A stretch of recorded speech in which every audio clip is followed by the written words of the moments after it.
Yes, good morning. Welcome back to the Best On Ground Weekday Kickoff for your Thursday morning, the 25th of June, 2020. And for those unfamiliar with the show, the premise is very simple.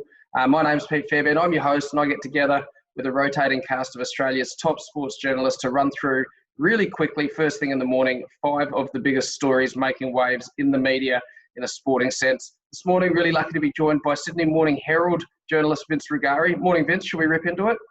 Morning, Pete. I'm the lucky one, and yes, why not? Let's go. Fantastic. Vince, we're going to start in the Harbour City where you are. And, well, the story is written down in Melbourne by Glenn McFarlane in the Herald Sun, but we're looking at Buddy Franklin and we're looking at the Sydney Swans superstars' likelihood of returning to action later this year. Obviously, a season that's been ruined by injury and the COVID pandemic for him so far. I know you cover the Swans closely. I want to know your thoughts on, firstly, whether he can have an impact if he does return later this year. And secondly, more broadly, how should his term at the Swans be judged, regardless as to whether he gets back this year or over the next 2 years of that mega long deal? Well, I should start off with the full disclosure, as I announced on Channel 7 last year, that I am not a doctor. I have absolutely no idea what's going on with Lance Franklin's hamstring, other than to say it is notoriously not good at the moment. So I would be extremely cautious with anyone coming out with any sort of timelines around when he should or will come back, because his body has just unfortunately let him down so many times. Look, another wrong move in terms of bringing him back way too soon could be really disastrous for him and the Swans. It's good that he's starting to train again and start to take steps in the recovery process, but they just really got to treat him with kid gloves. They're spending a lot of money on him, it's particularly at this point of his contract. I think it might have been this year or maybe the 2 years to come after this, but they were the highest paying years of his 9-year contract since he moved from Hawthorn quite a while ago now. So this is when they're paying him the biggest bucks of all. And look, with 2 years left and a Swans team that's slowly on the rise, you just don't want to overcook him. If it means you wait until the absolute last possible stretch of this season to bring him back, I think there's no issues with that whatsoever. And even if he doesn't play another game for the Swans, though, in my view, still a win. Look at the Swans membership. Look at their traction in Sydney. Just because he hasn't won a flag doesn't mean he's a failure as a signing, that's for sure.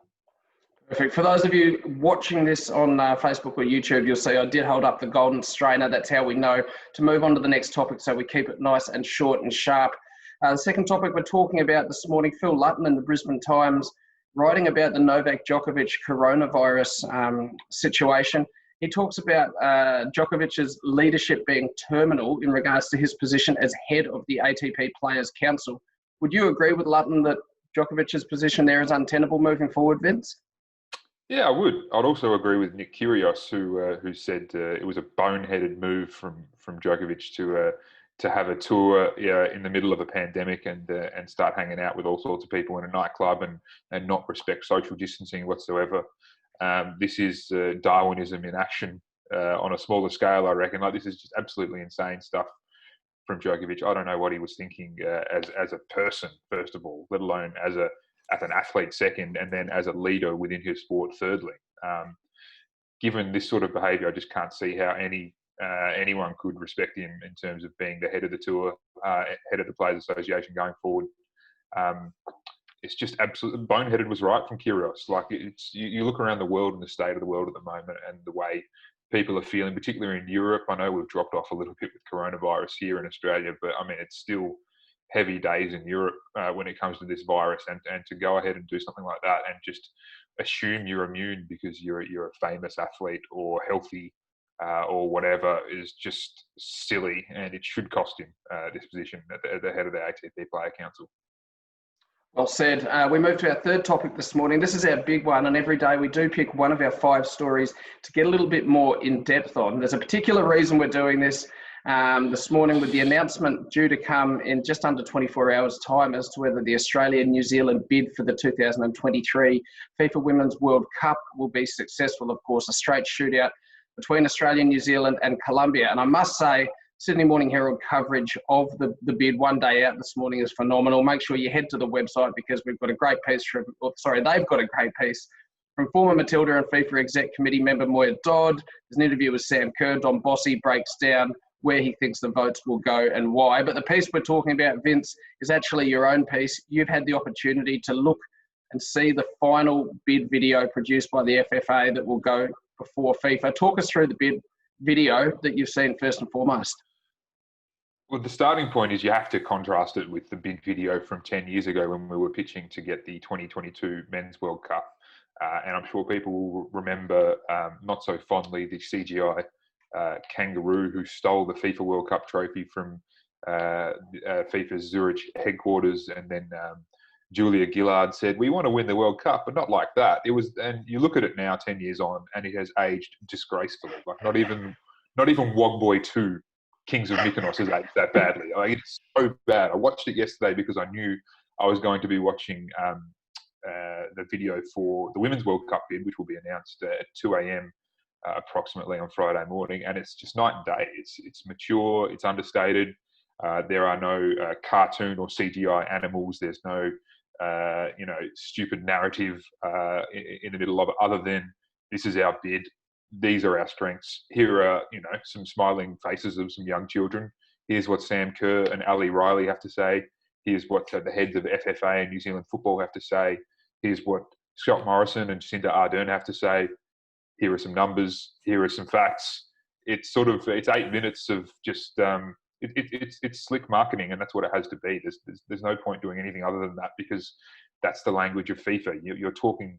They're not talking to punters who are undecided on where the World Cup should be. They're talking to the 34 people on the FIFA Council who will cast the votes overnight in Zurich, and that's the language they understand. And it's straightforward, it's succinct, and mature, I think, is the big word, because it shows that Australia's approach as half of this joint bid has changed significantly 10 years on. Vince, a question there on that. Is this the biggest moment in Australian football history right now?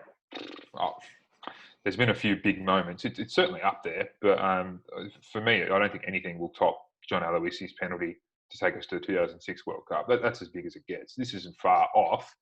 And there's just nerves setting in all over the Australian football community, especially this morning. There's now reports actually coming out of Europe that I read earlier this morning suggesting that UEFA and their voting bloc may end up siding with the Colombian bid.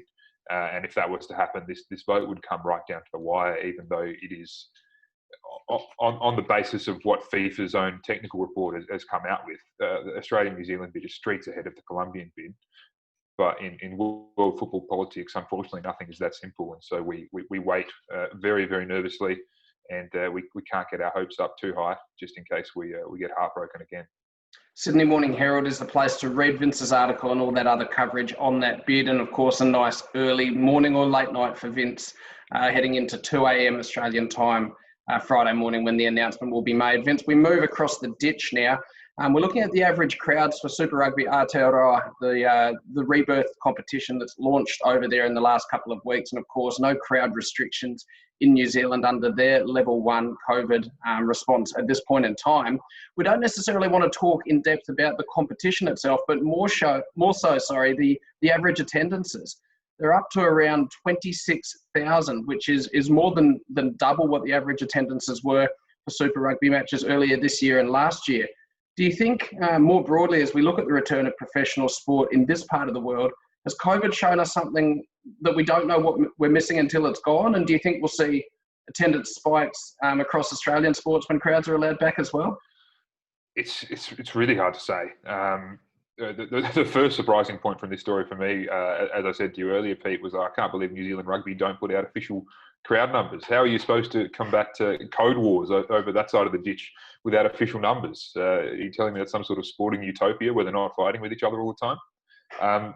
But the numbers are great, the estimated numbers at least, and I just don't know how much we can read into them just yet. I mean, when it comes to rugby, New Zealand are obsessed.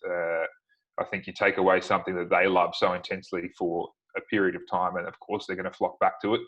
And you'd like to think there's an element of that that's going to happen all around the world. I certainly can't wait until the next time I'm at a match of any sport, really, with a full crowd heaving, an atmosphere cracking, and the players in the crowd feeding off each other. But on one hand, you don't know what you've got till it's gone. On the other hand, I think about the way I've spent the last few months in lockdown and isolation and whatnot, and I've been okay without sport. I still love sport. Sport is still a huge part of my life, obviously, but I've managed to fill the time in other ways.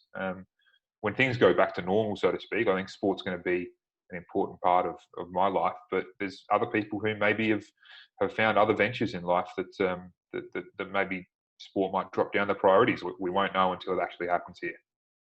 Final one we're going to speak to today. That article, by the way, is at stuff.co.nz from Mark Ginty. The final one we'll speak to really, really quickly. We're seeing some reports in the UK, Peter Lawler and Ben Horn in the Australian, writing about the fact that the English Cricket Board might seek to ask the Australian Cricket, or Cricket Australia, I should say, to turn their one-day series scheduled for later this year into a mini Ashes Test series.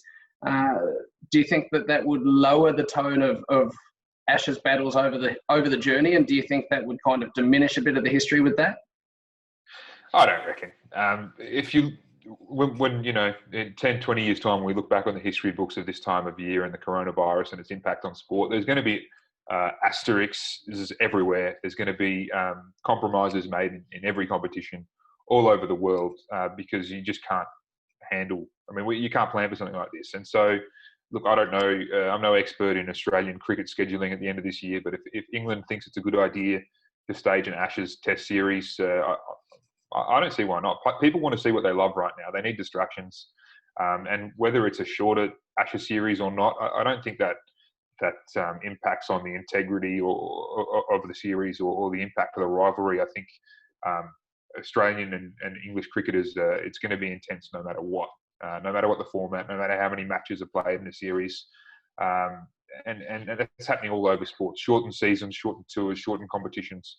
It's just the way of the world at the moment. And if this is what both sides see as a fitting way to occupy their time, then I'll be watching for sure. I don't know about anyone else.